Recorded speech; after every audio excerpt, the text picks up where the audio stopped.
അനുഗ്രഹിക്കപ്പെട്ട നല്ല സമയത്തിനായി ഞാൻ ദൈവത്തെ സ്തുതിക്കുന്നു, സ്തോത്രം ചെയ്യുന്നു. ദൈവവചനം ശ്രവിച്ചുകൊണ്ടിരിക്കുന്ന എല്ലാ ദൈവമക്കൾക്കും വീണ്ടും വരാമെന്ന് അരുളി ചെയ്തവനായ കർത്താവായ യേശു ക്രിസ്തുവിൻ്റെ ധന്യനാമത്തിൽ ഞാൻ എൻ്റെ സ്നേഹവന്ദനം അറിയിക്കുന്നു. ഇന്നത്തെ അല്പസമയത്തെ ചിന്തയ്ക്കായി മത്തായി എഴുതിയ സുവിശേഷം 5-ാം അധ്യായം 21 മുതൽ 24 വരെയുള്ള വാക്യങ്ങൾ നമുക്ക് വായിക്കാം. കുല ചെയ്യരുതെന്നും ആരെങ്കിലും കുല ചെയ്താൽ ന്യായവിധിക്ക് യോഗ്യനാകുമെന്നും പൂർവന്മാരോട് അരുളി ചെയ്തത് നിങ്ങൾ കേട്ടിട്ടുണ്ടല്ലോ. ഞാനോ നിങ്ങളോട് പറയുന്നത്, സഹോദരനോട് കോപിക്കുന്നവനെല്ലാം ന്യായവിധിക്ക് യോഗ്യനാകും. സഹോദരനോട് നിസ്സാര എന്ന് പറഞ്ഞാലോ ന്യായാധിപസഭയുടെ മുമ്പിൽ നിൽക്കേണ്ടി വരും. മൂഢ എന്ന് പറഞ്ഞാലോ അഗ്നി നരകത്തിന് യോഗ്യനാകും. ആകയാൽ നിന്റെ വഴിപാട് യാഗപീഠത്തെങ്കിൽ കൊണ്ടുവരുമ്പോൾ സഹോദരന് നിന്റെ നേരെ വല്ലതുമുണ്ടെന്ന് അവിടെ വെച്ച് ഓർമ്മ വന്നാൽ നിന്റെ വഴിപാട് അവിടെ യാഗപീഠത്തിൻ്റെ മുമ്പിൽ വെച്ച് ഒന്നാമത് ചെന്ന് സഹോദരനോട് നിരന്നുകൊള്ളുക. പിന്നെ വന്ന് നിന്റെ വഴിപാട് കഴിക്കുക. അനുഗ്രഹിക്കപ്പെട്ട വേദവാക്യങ്ങളാണ് നാം ഇപ്പോൾ കേട്ടത്. മത്തായി എഴുതിയ സുവിശേഷം 21-ാം അധ്യായത്തിൽ കുല ചെയ്യരുതെന്നും ആരെങ്കിലും കുല ചെയ്താൽ ന്യായവിധിക്ക് യോഗ്യരാകും എന്നും പൂർവന്മാരോട് അരുളി ചെയ്തത് നിങ്ങൾ കേട്ടിട്ടുണ്ടല്ലോ എന്ന് യേശു പറഞ്ഞു. ശാസ്ത്രിമാർ അവരുടെ ട്രഡീഷനിൽ അഥവാ പാരമ്പര്യത്തിൽ എഴുതി വെച്ച കാര്യമാണ് യേശു പ്രസ്താവിച്ചത്. ന്യായപ്രമാണത്തിലെ വാക്യം കുല ചെയ്യരുത് എന്ന് മാത്രമാണ്. ആരെങ്കിലും കുല ചെയ്താൽ നിശ്ചയമായും അവനെ കല്ലെറിഞ്ഞ് കൊന്നുകളയണം. ആരെങ്കിലും കുല ചെയ്താൽ അവന് വേണ്ടി വീണ്ടെടുപ്പ് വില മേടിക്കുവാനോ കുലപാതകി ഏതെങ്കിലും യാഗം കഴിച്ച് കൊലപാതകത്തിൽ നിന്ന് രക്ഷപ്പെടുവാനോ അനുവദിക്കരുത്. ആരെങ്കിലും രക്തം ചൊരിഞ്ഞാൽ രക്തം ചൊരിയിച്ചവൻ്റെ രക്തം കൊണ്ട് മാത്രമേ ദേശത്തിന് വിടുതലുണ്ടാകൂ. ഇതാണ് പ്രമാണം. ഒന്നുകൂടി വ്യക്തമായി പറഞ്ഞാൽ, ഒരു കൊലപാതക കുറ്റത്തിന് ഇസ്രായേൽ മക്കൾക്ക് ദൈവം കൊടുത്ത ന്യായപ്രമാണത്തിൽ ഒരു യാഗവും ഉണ്ടായിരുന്നില്ല എന്ന് സാരം.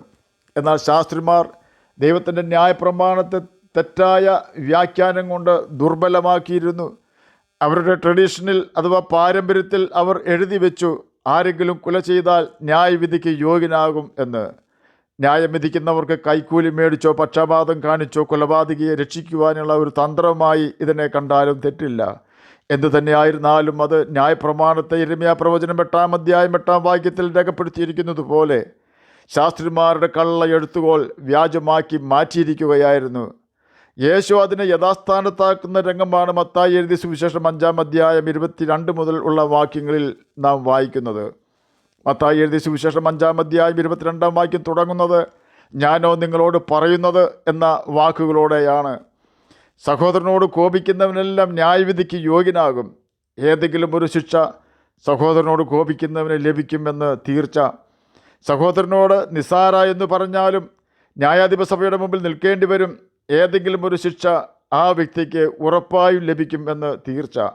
എന്നാൽ മൂഢ എന്ന് പറഞ്ഞാലോ അഗ്നി നരകത്തിന് യോഗ്യനാകുമെന്നാണ് യേശു പഠിപ്പിച്ചത്. ഇതിൽ നിന്നും നമുക്ക് മനസ്സിലാക്കുവാൻ കഴിയുന്ന ഒരു യാഥാർത്ഥ്യം, ദൈവകൽപ്പനകൾ നിസാരവൽക്കരിച്ച് പാപത്തിൽ രസിക്കുന്ന വ്യക്തികൾ നിശ്ചയമായും വലിയ പ്രതിസന്ധിയിൽ എത്തിച്ചേരും എന്നാണ്. കൊലപാതകത്തിന് മരണശിക്ഷയാണ് ന്യായപ്രമാണത്തിൽ വ്യവസ്ഥ ചെയ്തിരിക്കുന്നതെങ്കിൽ ശാസ്ത്രിമാർ ആ നിയമത്തിൽ മായം ചേർത്തുകൊണ്ട് ന്യായവിധിക്ക് യോഗ്യരാകുമെന്ന് മാത്രം പഠിപ്പിച്ചു. നാം നമ്മുടെ സഹോദരന്മാരെയും സഹോദരിമാരെയും മൂഢ എന്നോ മോശക്കാരനെന്നോ പറയുമ്പോൾ നമ്മുടെ ഹൃദയത്തിൽ അകൃത്യം വന്ന് ചേരുകയും ആ മുഷിച്ചൽ മൂലം സാത്താൻ നമ്മുടെ ഹൃദയത്തിൽ പ്രവേശിക്കുകയും ദൈവസാന്നിധ്യം നമ്മെ വിട്ടു പോവുകയും ചെയ്യുന്നു. നാം ആരാധിച്ചാലും പ്രാർത്ഥിച്ചാലും സാത്താന് ഒരു കുഴപ്പവുമില്ല. ഹൃദയത്തിൽ അകൃത്യം കരുതിക്കൊണ്ടും നമ്മുടെ രക്തത്തിൽ നിന്ന് രക്തവും മാംസത്തിൽ നിന്ന് മാംസവും ഒരു അപ്പത്തിൻ്റെ അംശികളും ആയുള്ള സഹോദരനെയോ സഹോദരിയെയോ സങ്കടപ്പെടുത്തിക്കൊണ്ടായിരിക്കണമെന്ന് മാത്രം. നാം ഹൃദയശുദ്ധിയില്ലാതെ ദൈവത്തെ ആരാധിച്ചാൽ ആ ആരാധന നമ്മുടെ കർത്താവ് സ്വീകരിക്കുകയില്ല. കാരണം അവൻ വിശുദ്ധിയിൽ അതിഭയങ്കരനും പാപത്തെ വെറുക്കുന്നവനുമാണ്. എന്നാൽ ആ ആരാധന സ്വീകരിക്കുവാൻ സാത്താൻ മാത്രമേ തയ്യാറാകൂ. കാരണം അവൻ ദൈവത്തിൻ്റെ പ്രതിയോഗിയാണ്. ഏത് വിധേനയും നമ്മെ ദൈവത്തിൽ നിന്നും അകറ്റുവാൻ ശ്രമിക്കുന്നവനാണ് സാത്താൻ. നാം ദൈവത്തിൽ നിന്നും അകലുവാൻ സാത്താൻ ഏത് വഞ്ചനയും നമ്മിൽ പ്രയോഗിക്കും. എന്തിനാണെന്ന് ചോദിച്ചാൽ, നമ്മെ സാത്താന് അടക്കി വാഴുകയും നമ്മെക്കൊണ്ട് അവൻ്റെ ഇഷ്ടം ചെയ്യിപ്പിക്കുകയും ചെയ്യണമെങ്കിൽ നാം പാപം ചെയ്താലേ സാധിക്കൂ. നാം പാപം ചെയ്യാത്തപ്പോൾ ദൈവാത്മാവ് നമ്മിൽ വസിക്കും. ആ സമയത്ത് സാത്താന് നമ്മുടെ അടുക്കൽ പോലും വരുവാൻ സാധിക്കുകയില്ല. സൂക്ഷിക്കുക, സകല ജാഗ്രതയോടും ഹൃദയത്തെ കാത്തുകൊള്ളുക. ജീവൻ്റെ ഉത്ഭവം അതിൽ നിന്നല്ലോ ആകുന്നത്. സഹോദരനെതിരെ ഹൃദയത്തിൽ ദോഷം ചിന്തിക്കുന്നത് അവനെ കൊല്ലണം എന്ന് നാം ആഗ്രഹിക്കുന്നതിന് തുല്യമാണ്. ഒന്നുകൂടി വ്യക്തമായി പറഞ്ഞാൽ, സഹോദരനെതിരെ ഹൃദയത്തിൽ ദോഷം ചിന്തിക്കുമ്പോഴാണല്ലോ നാം അവനെ മൂട എന്ന് പറയുന്നത്. കുല ചെയ്യുന്നത് ദൈവം വെറുക്കുന്ന പാപമാണ്, അവനെ കല്ലെറിഞ്ഞ് കൊന്നുകളയണം. അതുപോലെ തന്നെ സഹോദരനെതിരെ ഹൃദയത്തിൽ ദോഷം ചിന്തിക്കുന്നത് ദൈവം വെറുക്കുന്ന പാപമാണെന്ന് ബൈബിളിൽ രേഖപ്പെടുത്തിയിരിക്കുന്നു. അതുകൊണ്ട് തന്നെ നിത്യനരകത്തിന് അത് വഴി തെളിക്കും. അങ്ങനെയുള്ള സാഹചര്യത്തിൽ നാം സഹോദരനോടോ സഹോദരിയോടോ കയ്പായിരിക്കുമ്പോൾ നാം ആരോട് കയ്പായിരിക്കുന്നുവോ അവർക്കത് മനസ്സിലാക്കുവാൻ കഴിയും. കാരണം നമ്മുടെ വാക്കും പ്രവൃത്തിയും അത് അവരോട് വിളിച്ചു പറയും.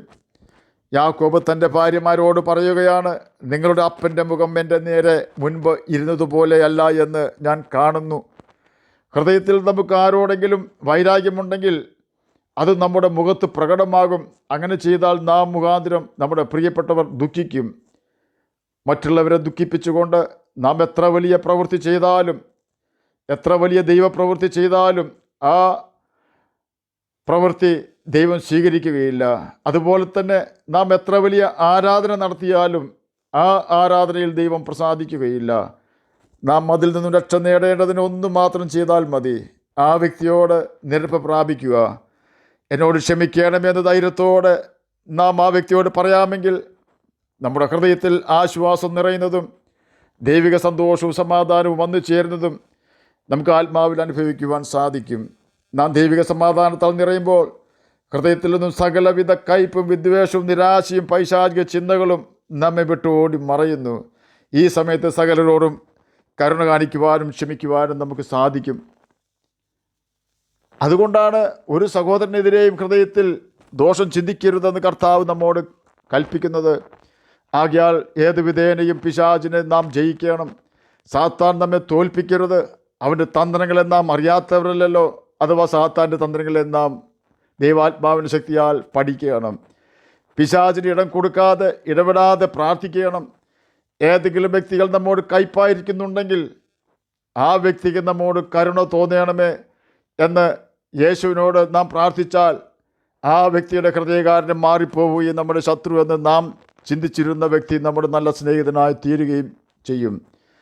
ഒരു വ്യക്തിയെ ശത്രുവാക്കുവാൻ അല്പം പോലും ബുദ്ധിമുട്ടുണ്ടാവുകയില്ല.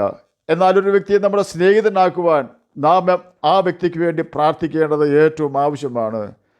യേശു കാൽവരി ക്രൂശിൽ കാണിച്ച നല്ല മാതൃക നാം പിന്തുടരാമെങ്കിൽ, നമ്മെ ഉപദ്രവിക്കുന്നവർക്ക് വേണ്ടി നാം പ്രാർത്ഥിക്കാമെങ്കിൽ ദൈവകൃപയിൽ നിറയുന്നത് നമുക്ക് അനുഭവിച്ചറിയുവാൻ കഴിയും.